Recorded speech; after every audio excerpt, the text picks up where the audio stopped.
So, Slenderman was just released in the UK. It's been out in the US for a while now, and as such, I've heard some things. And oh boy, were they right. This is perhaps one of the worst films released this year. Easily one of the worst horror movies anyway. It fails on all levels as a horror, as a movie, as anything that was supported by a big studio. Sony.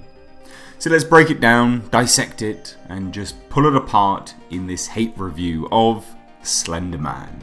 From the outset, you know you're in for a tough time. Why? Because we have this weird, shaky cam panning shots of our four friends, the ones in the trailer. It's as if they hired someone with either ADHD or Tourette's. The camera just doesn't stop moving. Left, right, shake, right. Okay, excellent. There's some weird fade outs, some brighter lights, and I guess that is supposed to suggest there's been a passage of time because reasons and editing, I guess. But hey, that's where the bright lights end because 99% of this movie is at night. Because the budget was small, but also because it's written into the story. I can forgive it for being low budget if they were clever with their writing so as to avoid the average low budget movie tropes, such as setting everything at night for no reason. So we flash cut to our four friends in school, some awkward and janky dialogue that frankly makes The Last Airbender look like Shakespeare. Our four friends are all hot for some boys and oh no, they can't hang out with you tonight. Why? Because apparently they're going to summon the Slenderman.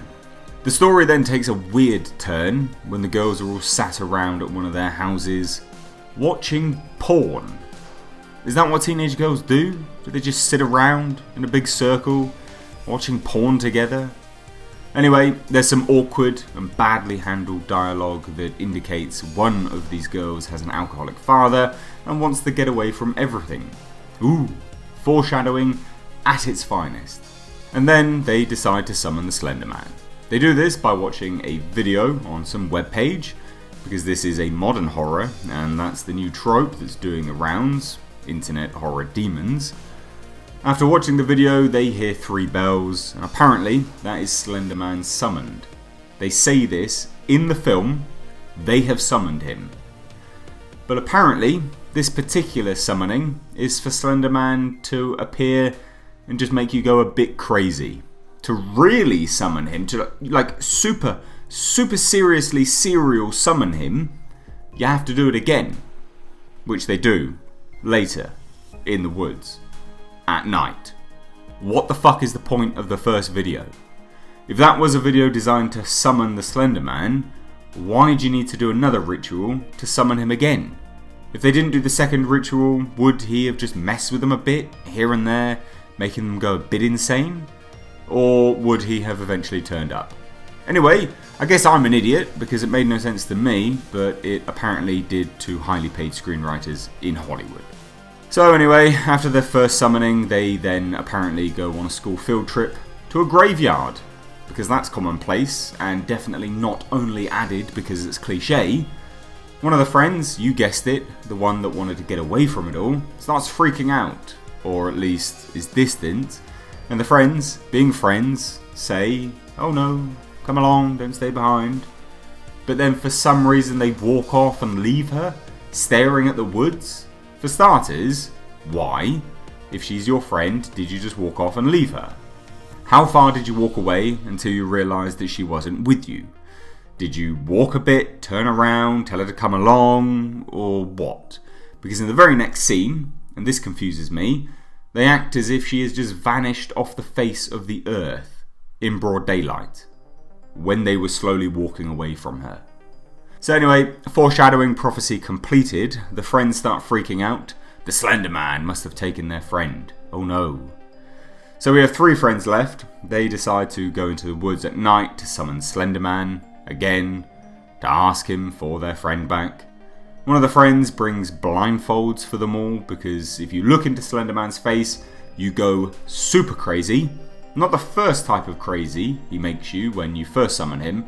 No. This is a special kind of crazy that happens when you summon him the second time and look into his face. So they summon the Slender Man. One of the friends starts freaking out, removes the blindfold and runs away like an idiot. As she's running through the woods, we get this ridiculously bad lighting. If the audience can't see anything, you're failing at your movie, because we can't see anything and neither can she. I don't know where she's running. She's just running in pretty much complete blackness. She then runs into a tree and then turns around and, oh no, it's the Slender Man. She then meets up with her friends and is acting all weird. We get some shit dialogue. Apparently one of the friends knows that she must have seen the Slender Man due to her acting all concussed. Anyway, the friend that looked into Slenderman's face starts to go super crazy, the special second summoning kind of crazy, and Slenderman decides to call her on her phone. A video call. Again, because it's a modern horror, and this is the new trope that's doing the rounds. I guess teens will find this more scary. It also serves as great and not at all obvious product placement from Sony.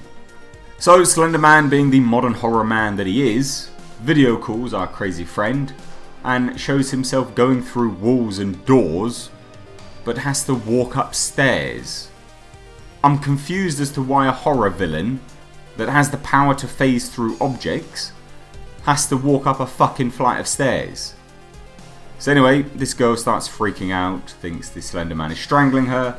Turns out she's just strangling herself, as indicated when she looks into the mirror and looks at herself, strangling herself. Right. To be honest, it would have been better if you kept it as Slender Man strangling her. So from here on in, we don't really see this crazy girl much more. You know, that scene in the trailers where she stabs herself in the eye? Yeah, they cut that part right out. Gone. But expertly, they left in the setup for that scene.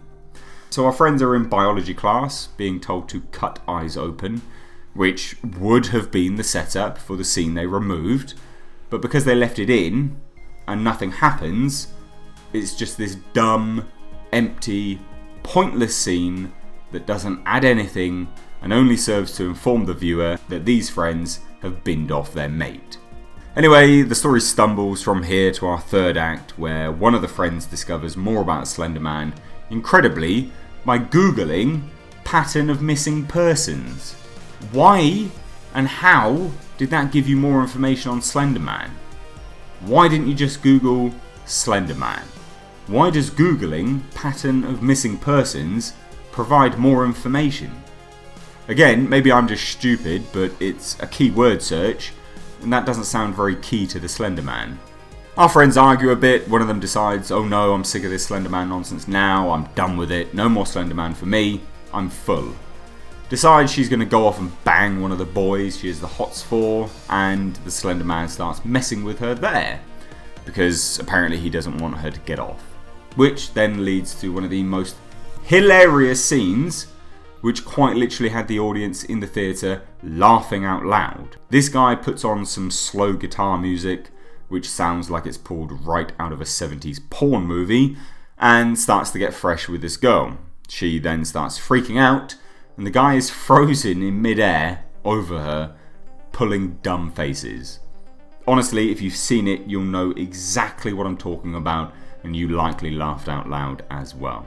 So from here, the friends move on. They aren't friends anymore, apparently. And then, oh no! One of the friends decides she needs to see the other one, goes to her house at the exact same time she's about to jump out of her window. Nice coincidence there. She pulls her in from the window, but oh no! Slender Man pulls her through the window after video calling her, of course. From here, the final friend decides she is going to sacrifice herself to Slender Man. Goes into the woods at night, again, walks right up to him and says, "Take me." Then Slendy, good old Slender Man, turns into Spider-Man with multiple legs and she runs away. Did you suddenly have a change of heart? Is Slender Man okay but Spider-Man isn't? Why? Anyway, the movie ends there. Nothing really happens. Nothing is scary in this movie. It's all set at night and has the most ridiculous jump scare tropes I've seen in a long time. They could have made something good out of this, but instead they made something so void of any substance, we ended up with Slender Man with dementia. I will say this though, this movie is funny. It's so bad that it is funny. It's not trying to be, but it really is, so it's worth it just for that. I can't recommend it though. It's boring, it's long, it isn't scary, and I give this a 1 out of 10. Fuck this movie. As always though, let me know what you thought about this terrible movie down below in the comment section. If you're new here, hit that subscribe button to stay up to date on all the world of pop culture and movie news, and these hate reviews. As always, I've been Mr. H, and I'll catch you in the next video.